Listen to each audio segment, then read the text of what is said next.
오늘의 정치권 이슈를 김성환 시사평론가, 김병민 경희대 개건교수와 함께 짚어보겠습니다. 안녕하십니까? 안녕하세요. 네, 본격적인 대담에 앞서서 박가영 앵커가 준비한 숫자를 읽는 1번지를 통해서 오늘의 주제 숫자를 만나보고 오겠습니다. 네, 숫자를 읽는 1번지입니다. 오늘의 숫자는 881입니다. 오늘로 임기 881일째를 맞이한 이낙연 국무총리, 최장수 총리라는 기록을 세웠는데요. 1987년 대통령 직선제 도입 이후 가장 오랜 기록입니다. 정부 군기반장, 사이다 총리라는 별명을 얻기도 한 이낙연 총리는 특유의 꼼꼼한 스타일로 국정 운영을 안정적으로 뒷받침해왔다는 평가를 받아왔는데요. 문재인 정부 초대 총리로 기용된 이후 여권의 대표적인 대권 주자로 부상해 현재 각종 여론조사에서 1위를 달리고 있습니다. 그런 만큼 내년 4월 총선을 앞두고 이 총리의 향후 행보에도 관심이 쏠리는데요. 인사권자인 문 대통령은 어떤 결정을 내릴까요? 정치권에서는 이 총리가 내년 총선에 출마하거나 여당의 선거대책위원장을 맡을 수도 있다는 설도 흘러나오고 있습니다. 조국 사태를 겪으며 위기에 처한 여권의 구원투수가 될지, 총리로서의 재임 기간이 더 길어질지 앞으로의 거취가 주목됩니다. 지금까지 숫자로 읽는 1번지였습니다.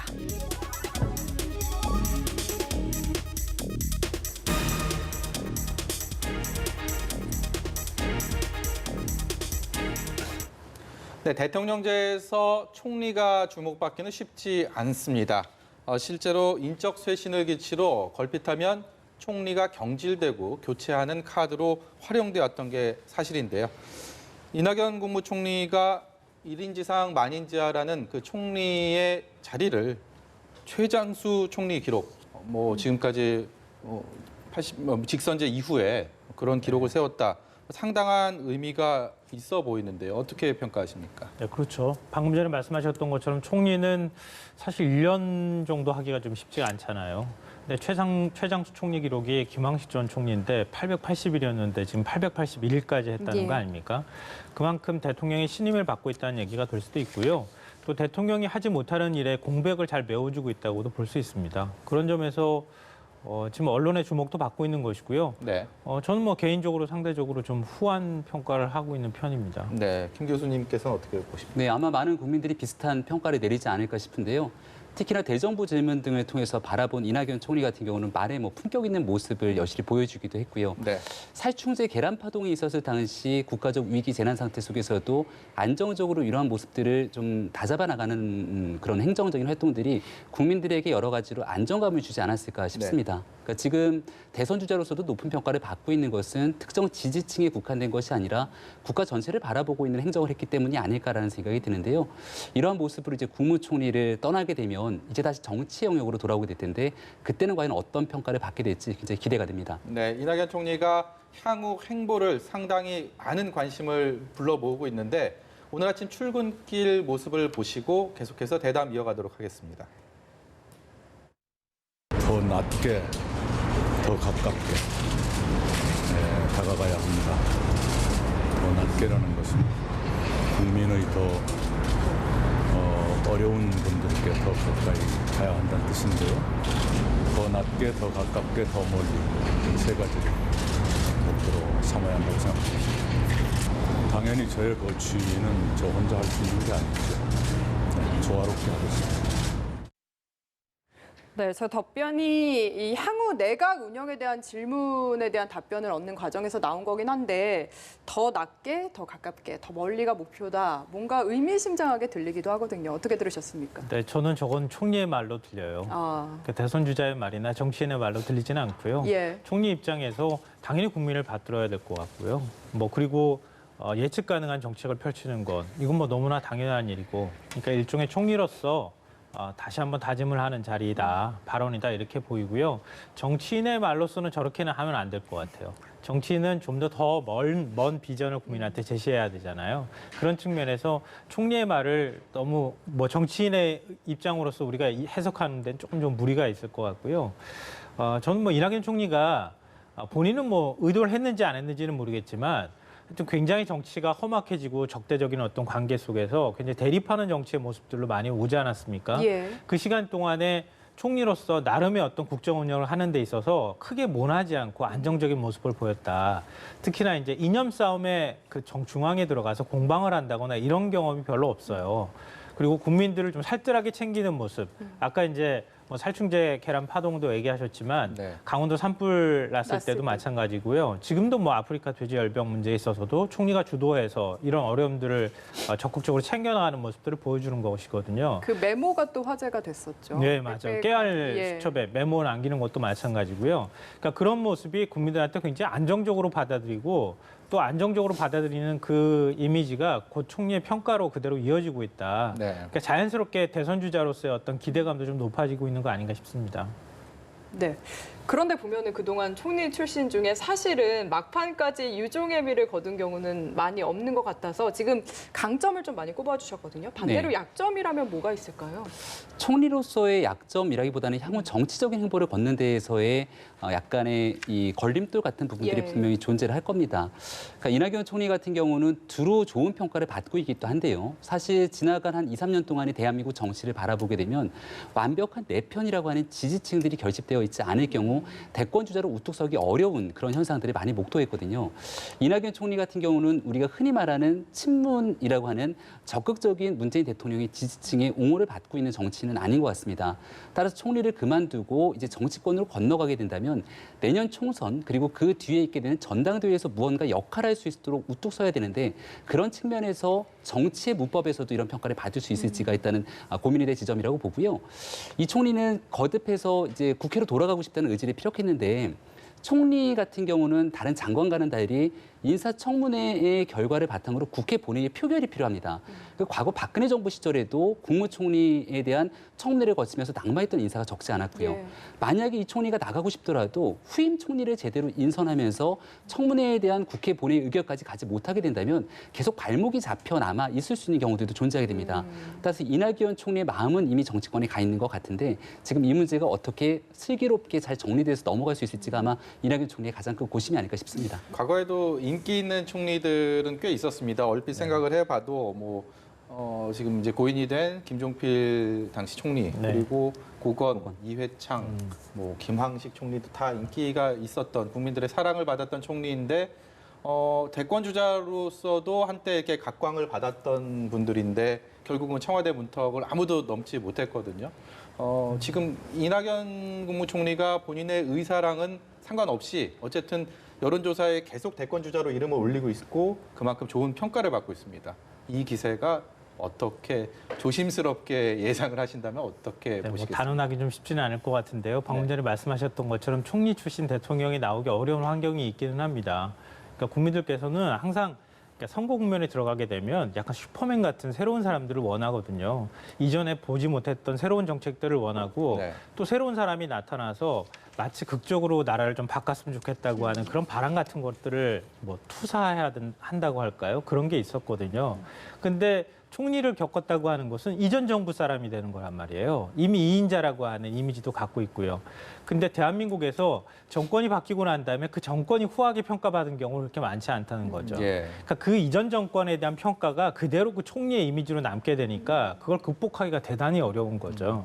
그러니까 총리 이미지를 벗어나서 새로운 정치인으로서 새로운 대권 주자로서 이미지를 그러니까 거듭나게 만드는 작업이 이게 보통 어려운 게 아닙니다, 사실은. 예. 그리고 이렇게 총리를 하는 과정에서 사실은 총리라고 하는 스타일이 대부분 좀 무난한 사람들이 보통 총리가 되거든요. 네. 그렇기 때문에 적극적으로 어떤 정책들을 추진하기보다는 관리형 어떤 인물들이 많이 총리에 임명됐기 때문에 그런 것들을 벗어나서 적극적인 팬덤들을 형성하는 그런 정치인의 모습을 보여주는데 일정하게 좀 실패한 거 아닌가 싶은데요.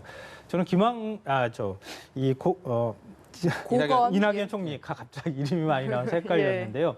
이낙연 총리도 그런 부분에 대한 이미지를 어떻게 벗어나느냐 이게 제일 큰 관건이 될 거라고 생각합니다. 그러고 보니까 차기 대권 주자 지금 1, 2위가 모두 총리 출신 이 점도 참 눈에 띄는 것 같은데 어떻게 전망하십니까? 그러니까 과거에 이제 고건 총리라든지 사실은 우리가 반기문 이 외교부 장관을 지낸 유엔 사무총장을 두고도 행정 관료 출신이기 때문에 정치권으로 넘어와서 대권 주자로 가는 정치 문법에 익숙하지 않을 거다라는 평가를 했고 그에 걸맞춰서 결국은 대권으로 가는 길에 낙마하게 됐던 상황들을 목도했습니다.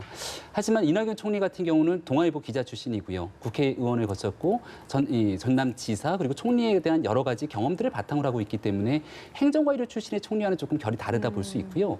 황교안 대표 같은 경우도 애당초에는 이러한 검사 출신의 총리 출신으로 너무 안정적인 상태의 길을 걸어온 것이 아니냐. 그래서 자유한국당 대표로서 있는 1년의 기간이 굉장히 앞으로 대권으로 가는 길에 중요한 평가잣대가 될 것이라고 평가를 했는데요. 예. 적어도 지금 현재까지 상황 속에서는 두 정치인 모두 과거와는 다르게 대권으로 가는 길을 차곡차곡 쌓아 나가고 있는 만큼 아마 내년 총선이 어떠한 대권으로 더 한 걸음 다가설 수 있을지에 대한 중요한 분기점이 되는 순간이 될 거라고 생각합니다. 결국은 그 레이스가 총선을 기점으로 어느 한쪽에 더 힘을 받거나 어느 한쪽은 조금 기세가 완전히 수그러들거나 뭐 이럴 수 있다 이런 말씀이신가요? 그럴 개연성이 매우 높다고 생각하고요. 총선 과정 속에서 거의 비등비등한 결과를 나타낼 수도 있겠지만 만약 어느 한쪽 정당이 완벽한 승리를 거머쥐게 된다면 이낙연 총리가 됐건 황교안 대표가 됐건 한 명은 대권으로 가는 길목에 치명적인 상처를 입을 가능성도 배제할 수 없습니다. 네, 알겠습니다. 이제 국회로 가보겠습니다. 오늘 이인영 원내대표를 시작으로 4일간 교섭단체 대표 연설이 이제 진행이 되는데요. 첫 주자였습니다. 이인영 원내대표를 두고 보수 야당은 역시나 혹평을 했는데 평론가님께서는 어떻게 보셨습니까? 저는 뭐 그렇게 혹평까지 하기는 예. 좀 그렇고요. 말은 있었지만 설득은 없었다 이렇게 정리하고 싶거든요.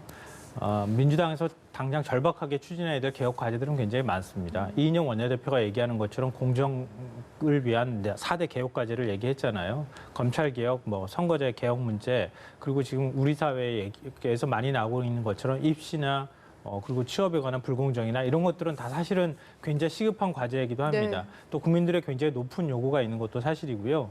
그거를 여당으로서 어떻게 풀어나갈 것이냐 이게 제일 큰 숙제인데 결국 야당의 동의를 어떻게 이끌어내는가가 굉장히 중요하잖아요. 그런데 야권의 동의를 이끌어내기보다는 오늘은 야권에서 더 많은 비난이 좀 나왔다 이렇게 볼 수 있는데요. 그러니까 여당 원내대표로서는 충분히 할 수 있는 말이지만 그 사이에 야당을 설득할 만한 말들은 좀 부족하지 않았나 싶어요. 그러니까 예를 들어서 조국 장관과 관련해서 뭐 임명이 잘못됐다고 말하기는 아마 여당 원내대표로서 굉장히 어려웠을 어렵죠. 거라고 생각하는데요. 어찌됐든 현재 같은 국면이 왔다고 하는 점에 있어서는 여당 대표로서 좀 책임 있는 말이 좀 들어갔으면 어땠을까 하는 생각이 들고요. 그리고 야당, 특히 자유한국당이 계속 적대적인 어떤 관계라든가 정치 공세를 통해서 사실은 협치의 의도를 별로 보이지 않았던 것도 사실이거든요. 그걸 비판은 하더라도 그래도 다른 야당들은 최소한 동의할 만한 말들을 좀 더 많이 넣어서 다른 야당에서는 이 정도면 원내대표가 같이 얘기해 볼 만한 상대가 되거나 얘기해 볼 만큼 됐다라고 하는 얘기가 조금 더 많이 나오게 그렇게 말들 좀 했었으면 훨씬 낫지 않았을까 하는 아쉬움이 있습니다. 그렇게 후한 점수는 안 주신 것 같은데. 네, 뭐 바른미래당 같은 경우에 오신환 원내대표가 공허한 외침 같다라고 얘기를 했는데 저는 그 평가가 제일 썩 잘 어울리는 이번 대표 연설이 아니었나 싶습니다. 사실 20대 국회의 마지막 교섭단체 대표 연설이라고도 볼 수가 있겠고요. 그리고 지금 상황에서는 조국 전 장관 사태를 겪고 난 이전과 이후가 상당히 한국 사회에 던지는 메시지가 크기 때문에 여당의 원내대표로서 여러 사람들에 대한 국민들을 설득할 수 있는 그런 연설이 좀 됐어야 되지 않나라는 생각이 들었습니다. 하지만 조금 전에 말씀해 주셨던 것처럼 사실 공정, 통합 굉장히 좋은 가치들을 이야기하고 있습니다만 강론이 너무 많은 부분들이 있었고 여기에 대한 분명한 진단이 필요한데 그 진단을 여권과 정부의 책임으로 먼저 평가하기보다는 야당의 책임으로 돌리게 되는 측면들이 사실은 좋은 평가를 받기가 어려웠던 지점인 것 같습니다. 만약에 조국 장관 사태가 있기 전의 연설이었다면 어느 정도 여권이 그냥 할 수 있을 정도의 의례적인 연설이었겠구나라고 생각하겠지만 조국 전 장관 사태를 겪으면서 국민들이 현 정부에 대한 불신이 굉장히 높아진 상황 속에서 뭔가 정부에 대한 변화와 혁신, 공정의 가치를 기대하고 있는 그러한 국민의 기대감을 충족하기에는 여전히 좀 미흡한 연설이었다고 생각합니다. 네, 알겠습니다. 전 네. 이 말씀을 꼭 드리고 싶은데요. 그런 말이 있어요. 교양은 말을 쪼개는 것이다. 즉 말의 해상도를 높이는 것이다. 이런 표현이 있거든요. 이 얘기는 뭐냐면은 다른 사람의 말과 내 말의 차이를 구분하게 해주고 그 말의 차이를 구분해주는 것 자체가 일종의 교양이다라고 보는 거예요. 그러면 얘기를 하는 사이에 그 사람과 나의 차이가 무엇인지 아주 세밀하게 들여다보면 차이점을 발견하게 되는 거잖아요. 그 차이점들이 공론장에서 같이 모여서 토론하는 거고 그럼으로 인해서 사람들한테 내가 다른 사람과 이런 생각이 달랐구나라고 하는 것들을 배우게 해주는 게 바로 공론장이다. 또 그 공론장으로서 가장 대표적인 게 국회라고 볼 수 있거든요. 네. 근데 지금 대한민국 국회의 모습은 어떤가? 그냥 상대방을 향해서 막 모욕 주는 거 외에 지금 이렇게 해상도 높은 말들을 하고 있는가라고 하는 문제 제기를 하고 싶어요. 앞서 제가 말씀드렸던 것처럼 말은 많았지만 설득이 부족했다고 하는 것도 해상도를 높이면 같이 만날 수 있는 접점의 지점이 나오거나 같이 공감할 수 있는 아주 미묘한 어떤 말들이 나올 수 있는 개연성이 굉장히 많이 있었거든요. 근데 너무 큰 것만 던지는 거예요. 해상도가 너무 떨어져요, 말들에. 그러니까 상대방을 향해서 저 사람은 나하고 다른 사람이야 라고밖에 느끼지 않는다는 거죠. 그러니까 그것은 여당뿐만 아니라 야당도 마찬가지입니다. 예. 그러니까 이렇게 해서 서로 간에 모욕주기로만 자꾸 정치가 가는 것은 정말 저는 바람직하지 않다고 보고요. 네. 이거는 뭐 아까 이인영 원내대표 말도 마찬가지고 그걸 비난하는 야당도 똑같은 입장에 처해 있는 것이라고 저는 생각합니다. 네, 그래서 더더욱 지금 패스트트랙에 올라간 법안, 선거제 개혁안이나 지금 검찰 개혁 법안이 제대로 된 협치가 이루어질 수 있을지 참 고민이 많이 되는 것 같은데 이런 상황에서 정의당 심상정 대표가 의원 정수를 10% 그러니까 기존의 300명에서 330명으로 늘리자고 제안을 했습니다. 이렇게 발언한 의도에 대해서 정의당 김종대 의원이 이런 분석을 내놨는데요. 먼저 듣고 오시죠. 그런데 우리가 정치개혁을 하려고 하다 보니까 새로운 국회 구조를 만들어야 되는데 기존의 300석 내에서 도저히 답이 안 나올 때 네. 누가 악역을 담당할 것이냐, 예. 누가 고양이 목에 방을 달 것이냐. 예. 분명히 국민들의 어떤 비난과 질타가 엄청나게 쏟아지는 부분이 이 부분이거든요. 알겠습니다. 예, 그럴 때 사실 정의당의 심상정 의원이 이 문제를 공론화했다는 것은 필요하다면 악역도 맡을 수 있다는 어떤 그 결단이 아닌가 생각이 됩니다. 네, 17대 국회 말에 제가 국회를 출입을 할 때 그때 299석에서 한 석을 늘리는 300석으로 늘리는 이 과정에서도 여야 간의 진통이 굉장히 심했던 기억이 저는 생생한데 지금 300석에서 플러스 10% 330석이라는 거면 또 어쨌든 정치권에서 이 셈법에 따라서 상당히 이해관계가 엇갈릴 수밖에 없는 상황이고 거기서 심상정 정의당 대표가 김종대 의원 표현대로 악역을 맡았다. 자처를 하고 나왔다. 그만큼 뭐 정의당에서 이 상황에 대해서 좀 강한 갈망을 갖고 있다. 뭐 이렇게 봐야 되겠습니까? 강한 갈망이라기보다는요. 국민의 정서하고는 거스르는 말을 지금 했다. 네. 그걸 정치권이 사실은 하고 싶은 사람들이 꽤 있을 거라고 저는 생각하거든요. 네. 그런데 그거를 심상정 대표가 먼저 꺼냈다. 이런 면에서 악역을 자처했다고 볼 수 있는데요. 네. 아까 제가 이제 말에 해상도를 높여야 된다는 말씀드렸는데요. 제가 조금 더 해상도를 높이면은요. 이미 나왔던 얘기예요. 이건 지난번에 작년 12월 15일 날 여야 원내대표 합의가 있었잖아요. 그때도 예. 사실은 차라리 정수를 늘리는 방안이 어떻겠느냐라는 얘기가 나왔었고요. 네. 정수를 늘리게 되면은 그렇게까지 저항이 심하지는 않았을 수도 있거든요. 그러니까 정수를 늘림으로 인해서 지역구를 줄이는 것을 최소화하고 그리고 연동형 비례대표제든 어떤 방식으로든 그 대표성 국민의 대표성을 좀 더 강화한다고 하는 방향으로 갔으면 좋았을 텐데 예. 문제는 정치가 너무 불신을 받고 있는 거잖아요, 국민께. 근데 현재 300명 국회의원들도 너무 무능력하다, 이거 너무 많다 이렇게 생각하시는 국민도 많고 그리고 특권도 굉장히 많다고 생각하는데 맞습니다. 그러면은 또 30명 정도 더 늘리면 특권 갖고 있는 30명이 더 늘어나는 거 아니냐 이렇게 생각하시는 그런 국민들도 많고 정치인들도 그런 국민들의 비판적인 여론을 안다는 거죠. 그래서 감히 숫자 늘린다는 말을 못 하고 있었거든요. 예. 근데 저는 이 문제의 핵심은 사실 국민 여론을 거스르는 말이 저도 될 수 있을지 모르겠지만 국회의원들의 특권이 많다고 하는 게 핵심인 것이지 국회의원 숫자가 조금 더 늘어난다고 하는 게 핵심이자 본질은 아니라고 생각해요. 오히려 거꾸로 말하면 지금 지역구 의석 줄어든다고 얘기할 때 국회의원들이 많이 하는 게 우리 지역을 대표할 만한 대표성 있는 국회의원이 없다고 얘기하잖아요. 점점점 지금 지역구 국회의원이 줄어들고 있는 추세거든요. 또 지역이 광역화하고 있는 추세고요. 예. 그러니까 우리 지역을 대표하는 국회의원이 없다는 얘기를 본인들 스스로가 지금 한다는 거죠.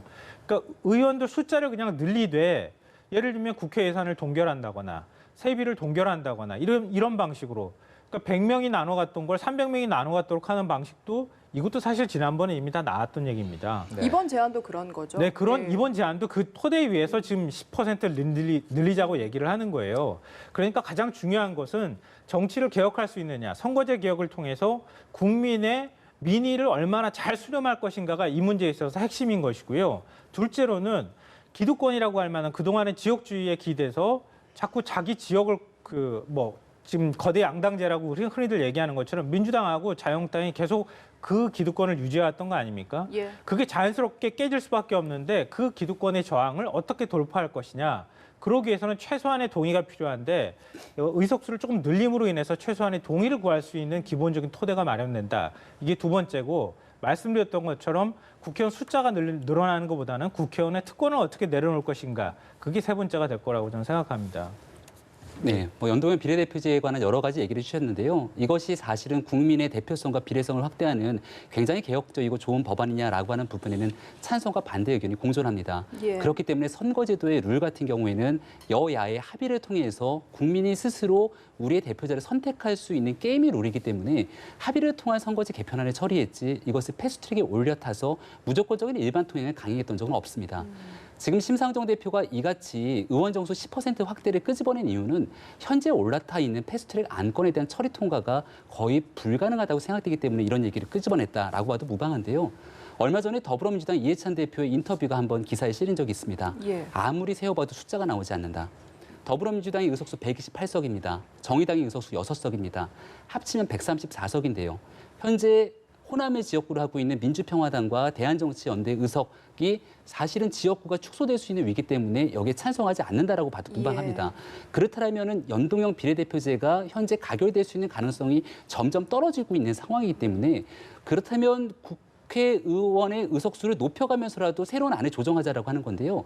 패스트트랙에 올라타 있는 것은 버튼을 눌러서 가결 처리하면 끝이지만 새로운 안건을 도출하기 위해서는 여야 간 합의가 필수적입니다. 예. 현재 한국당이 반대하고 있기 때문에 10% 아니라 단 1%를 올리더라도 야당이 반대하는 순간 이것은 이루어질 수가 없는 상황이거든요.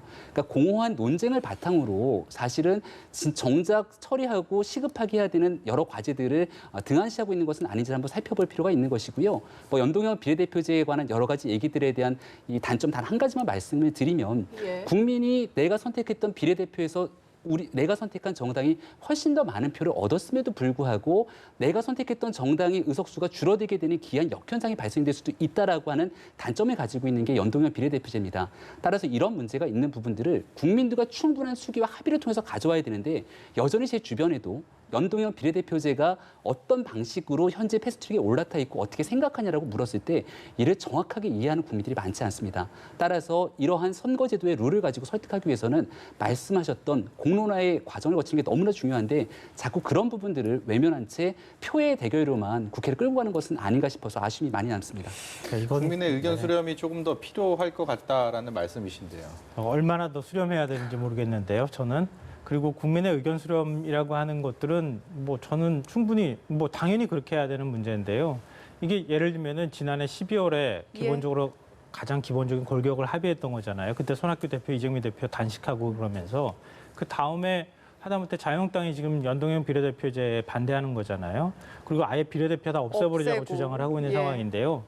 제대로 된 합의나 논의 과정이 있었는지 저는 묻고 싶어요. 그러니까 아예 할 의사가 없었다는 거죠. 그러니까 왜 할 의사가 없을까?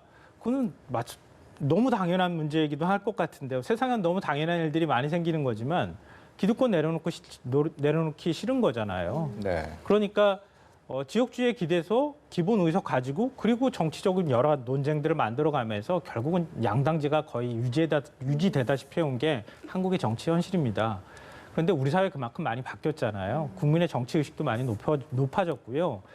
그리고 국민들한테 비유를 하자면 어떻게 빨간색하고 파란색만 세상이 있다고 얘기할 수 있겠습니까? 예. 빨주노초 파란보도 있는 거지. 그럼 국민들이 선택할 수 있도록 만들어줘야 하잖아요. 근데 그런 문제에 있어서 굉장히 그동안에 많은 논란과 또 토론도 있었고요. 그래서 중앙선관위에서는 아예 독일식 정당 명부식 비례대표제를 제안하기도 했었잖아요. 그러니까 차라리 이런 방식보다는 좀 더 민의 수렴에 가깝게 하기 위해서는 정당 명부제를 그냥 하자. 그냥 정당을 찍고 그다음에 비례대표 그 정당 지지율에 따라서 의석수를 나누자고 하는 것도 중앙선관위에서 제안한 바가 있어요. 예. 그러니까 토론이 부족해서 안 한다고 하는 얘기는 저는 그냥 지금 자유한국당에서 얘기하는 바라고 생각하고요. 그리고 국민들 민의를 수렴하는 방식에 있어서는 현실적으로 어찌됐든 준연동형이든 연동형이든 최대한 가깝게 비례대표제를 통해서 지역구 의석을 보정하는 방법들을 가는 게 현실적인 가장 대안이 된다고 하는 게 정치권의 많은 인식인데 다만 문제는 뭐냐 하면은 그렇게 되면은 지역구 의석이 줄어들잖아요. 예. 그리고 그동안에 소선거구를 통해서 지역 감정을 통해서 당선됐던 국회의원들 많이 있습니다. 한번 그 지역에 당선되면 3선, 4선 그냥 그 당에서 공천만 받으면 그냥 거기까지 가는 국회의원들 많이 있었어요. 그러니까 그런 사람들의 반발을 그러면 어떻게 할 거냐. 왜? 국회에서 논의해서 국회에서 결정해야 되고 국회에서 법을 바꿔야 되는 거니까 네. 그 벽을 어떻게 뛰어넘을 것인가가 문제가 된다는 거죠. 그러니까 우리가 정치는 혁명보다 이 개혁이 더 힘들다고 얘기하잖아요. 지금 여기서 한 발을 나가기 위해서는 최소한 그런 사람들도 동의할 만한 뭔가의 방법들을 찾을 수밖에 없는 것이다. 네. 그래서 그 방법들로 얘기가 나오는 것이 국회의원 의석수를 정수를 한 10% 정도 늘리는 방법일 수밖에 없지 않겠느냐. 이래서 이제 대안적인 얘기가 나오는 거죠. 지금 평론가님은 이 부분을 이제 개혁이라고 전제를 깔고 말씀하시지만 연동형 비례대표제에 대한 도입 자체가 개혁이 아니라 개혁이라고 평가하는 전문가들도 있습니다. 가장 대표적인 케이스로 지금 조금 전에 양당제 문제 때문에 선택권을 넓히자. 그래서 다당제로 갈 수 있는 길에 연동형 비례대표제가 필요하다는 취지의 말씀을 주셨는데요. 기본적으로 연동형 비례대표제를 도입하게 되면 다당제로 가는 길이 열리게 됩니다. 하지만 대한민국은 전 세계 어느 국가보다도 대통령과 청와대가 가장 강력한 힘을 가지고 있는 제왕적 대통령제 국가이기 때문에 이러한 제왕적 대통령제 국가 속에서 다당제로 가는 연동형 비례대표의 길을 도입하게 된 나라에 대한 전례를 찾기가 상당히 어렵다. 이런 방식들이 도입되게 되면 오히려 대통령을 견제할 수 있는 야당의 분열을 통해서 입법부 힘이 무력화된다라고 하는 주장도 적지가 않습니다. 이런 판단에 말씀하셨던 장점을 주장하고 있는 분도 계시고요. 제가 얘기했던 것처럼 단점과 우려사항을 얘기하고 있는 분들도 계십니다. 더 나아가서 국회에서 지난 작년에 합의가 됐다는 말씀하시는데 그것에 대한 사실관계는 좀 분명히 할 필요가 있어요.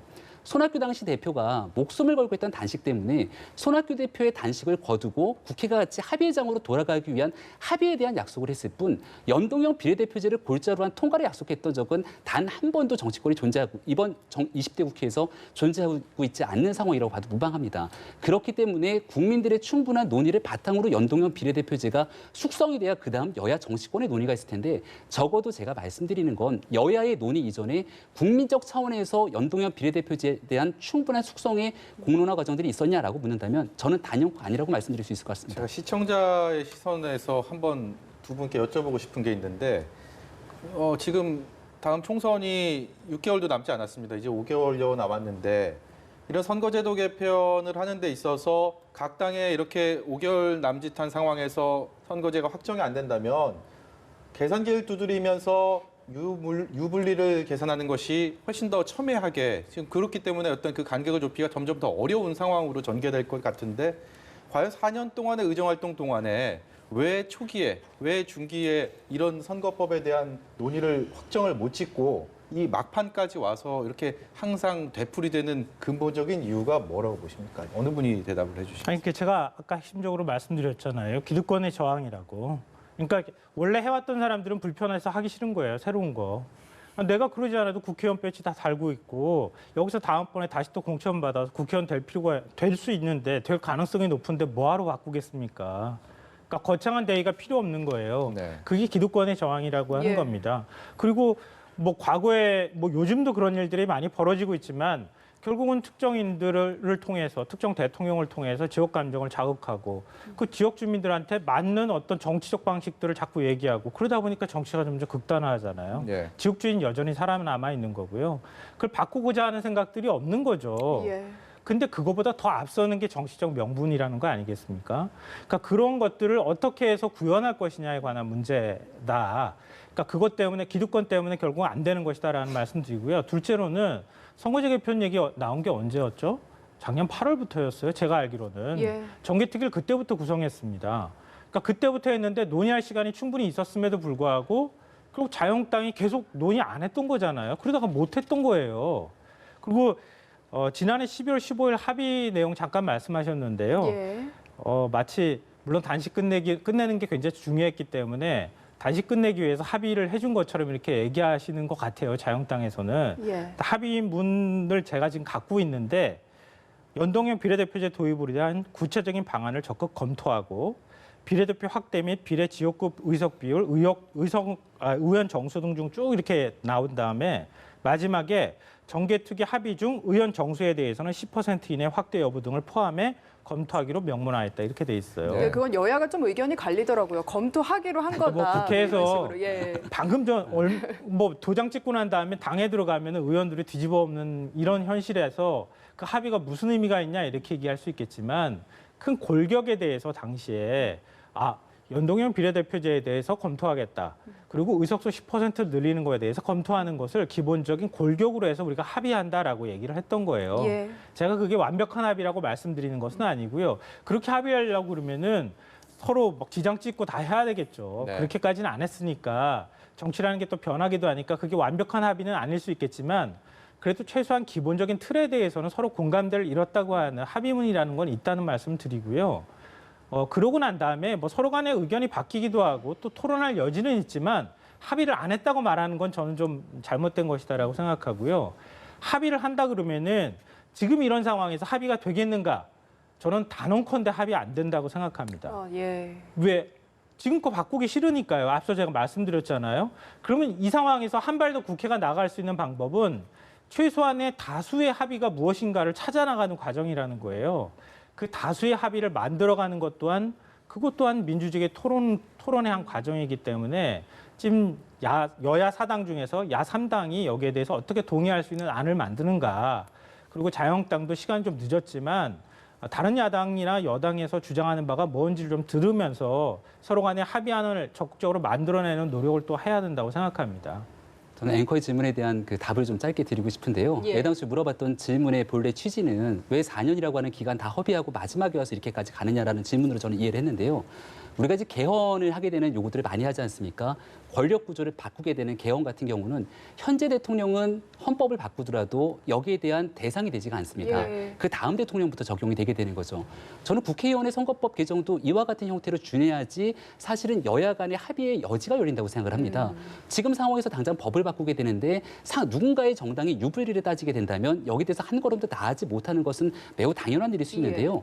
이걸 바탕으로 지금 당장 다음 선거부터 적용한다고 하는 것이 아니라 이번에 통과되는 선거제도 개편에 대한 안은 이번 선거가 아니라 그 다음 선거에서 본인들이 아닌 그 다음 국회에서의 선거법으로 적용될 수 있다라고 장기간 논의 과정들을 열어놓게 되면은 충분하게 더 발전적인 논의가 가능할 수 있다 이런 판단이 됩니다. 지금으로 치면 22대 총선부터 그렇죠. 적용이 네. 된다. 그래서 네. 그런 부분들에 대한 명문화 과정들을 거치는 것이 저는 오히려 정치인들이 조금 더 숙성된 과정들을 밟아나가는 지름길이 아닌가라는 생각이 듭니다. 네, 그것도 아주 좋은 아이디어가 네. 될 수 있다는 생각이 듭니다.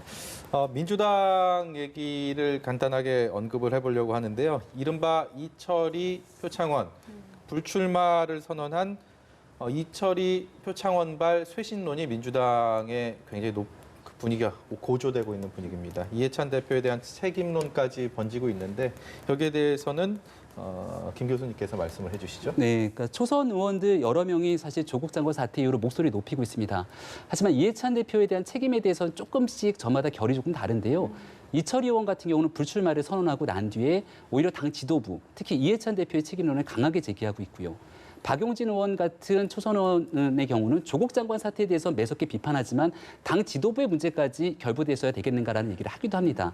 하지만 오늘 있었던 경향신문 기사를 보니까 구렁이 담는 듯 이렇게 넘어가느냐 등에 대한 기사를 하기도 했는데요. 네. 조국 장관 사태를 촉발시키고 지난 2달 동안 대한민국 사회를 큰 혼란에 빠뜨렸다면 집권 여당의 지도부로서 여기에 대한 분명한 사죄 그리고 그 넘어서의 책임에 관한 여러 메시지가 나와야 되는데 그런 것 없이 어물쩡 총선 체제로 넘어가는 것 아니냐라는 비판이 있는 것 같습니다. 저는 더불어민주당에 있는 당원들이나 핵심 지지층들 입장에서 오히려 더 적극적으로 문제를 제기하지 않을까 싶은데 이 상태로 가게 돼서 국민의 총의가 총선에서 이해찬 체제에 더불어민주당으로 가게 될 것인지 아마 이 부분을 판단하게 된다면 결과는 조금 더 빠르리라고 생각하고요. 곧 또 의총이 열린다고 하니까 민주당 내에서 어떤 목소리가 나올지를 좀 지켜봐야 될 것 같습니다. 네. 이 부분에 대해서 혹시 할 얘기 네. 있으신가요? 그러니까 저는 매도 똑같은 기준으로 맞고 매를 들었던 사람들한테 어떻게 그러면 맞을 것이냐는 정치권이 모두가 생각해야 된다고 생각하고요. 야당이 얘기하는 것처럼 조국 장관 낙마시켰으니까 우리가 잘했고 우리는 잘못한 거 하나도 없다 이렇게 생각하는 것도 저는 그것도 잘못된 거라고 생각하는데요. 일단은 정치의 책임은 여당이 지고 있기 때문에 여당 내부에서 자성과 성찰의 목소리를 내는 것은 지극히 당연하다고 생각하고요. 이번 조국 장관이 이른바 조국 대전을 겪으면서 지금 야권에 계시는 분들만 뭐 현 정부를 비판하는 게 아니고요. 여권 지지자들 내부에서도 굉장히 많은 자성의 목소리도 나왔고 상실감을 느낀 분들도 굉장히 많으리라고 생각합니다. 그거는 아마 이건 여야 구분할 거 없이 모든 국민들이 다시 우리 사회가 이런 민낯이 있었구나. 내가 그동안에 나만 겪고 살았던 문제였다고 생각했는데 이번 일을 겪고 난 다음에 내가 뻔히 그동안에 알고 있었는데 왜 이 부분을 생각하지 못했을까라고 네. 하는 생각도 하시리라고 생각합니다. 근데 결국 그런 거에 있어서 국정을 운영하는 책임은 여당에게 있으니까 여당이 조금 더 많은 책임을 지려고 노력하는 모습을 보이는 거는 어쩌면 당연하다고 생각하고요. 그렇기 때문에 국민의 상처받은 마음을 위로하려고 하는 노력을 여당이 하느냐 야당이 하느냐 이건 전 굉장히 중요한 일이라고 생각하고 야당도 해야 될 필요가 있고 여당도 해야 될 필요가 있다고 보고요. 특히 여당 내에서 국정을 운영하는 데 있어서 좀 더 열심히 하겠다고 하는 각성이나 자성의 목소리가 더 많이 나와주는 게 예. 그게 자연스럽고 당연한 모습이라고 생각합니다. 네, 민주당 얘기했으니까 한국당 상황도 짧게 짚어보겠습니다. 지금 당내 표창장 논란도 있었고요. 주말에는 한국당 지도부가 4년 만에 박정희 전 대통령 추도식을 찾았는데 오히려 배신자라는 비난이 쏟아졌거든요. 네. 결국 지지층 내부에서 박근혜 전 대통령 탄핵을 두고 어떻게 평가하는지에 따라서 이런 문제의 목소리들이 끊이지 않고 쏟아져 나오고 있는 것이 아닌가 싶은데 이 박근혜 전 대통령 문제를 가지고 같이 이야기하는 순간 사실 여러 가지 문제가 복합적으로 좀 꼬이게 됩니다. 우리가 박정희 전 대통령 같은 경우는 대한민국 현대사의 하나의 역사의 한 축이지 않습니까? 예. 그러니까 박근혜 전 대통령과 꼭 박정희 전 대통령을 함께 엮어서 이야기를 해야 되겠는가라는 생각을 좀 해볼 필요가 있고요. 지난 기간들을 넘어서 이제는 탄핵을 딛고 여기에 대한 과거의 문제보다는 보수가 폭넓게 통합하고 지금 현재 2년 반 정도 문재인 정부가 국정을 운영해 왔는데 여기에 대해서 힘들다라고 요청하고 목소리를 내고 있는 국민들이 적지 않습니다. 이들의 목소리를 받아들여서 건전한 제1야당을 굳건하게 힘을 합쳐야 된다는 목소리들도 있기 때문에 과연 언제까지 박근혜 전 대통령 문제를 두고서는 이렇게 왈가왈부할 것인지에 대해서 보수 진영 내에서는 말이 많은 만큼 이 보수 통합으로 갈 것인지 아니면 여전히 박 전 대통령 문제를 바탕으로 보수 분열의 길을 가게 될 것인지에 대한 조만간의 선택이 있지 않을까 생각이 됩니다. 네, 오늘 말씀 여기까지 듣겠습니다. 지금까지 김성환 시사평론가, 김병민 경희대 개건교수였습니다. 고맙습니다. 네, 말씀 잘 들었습니다.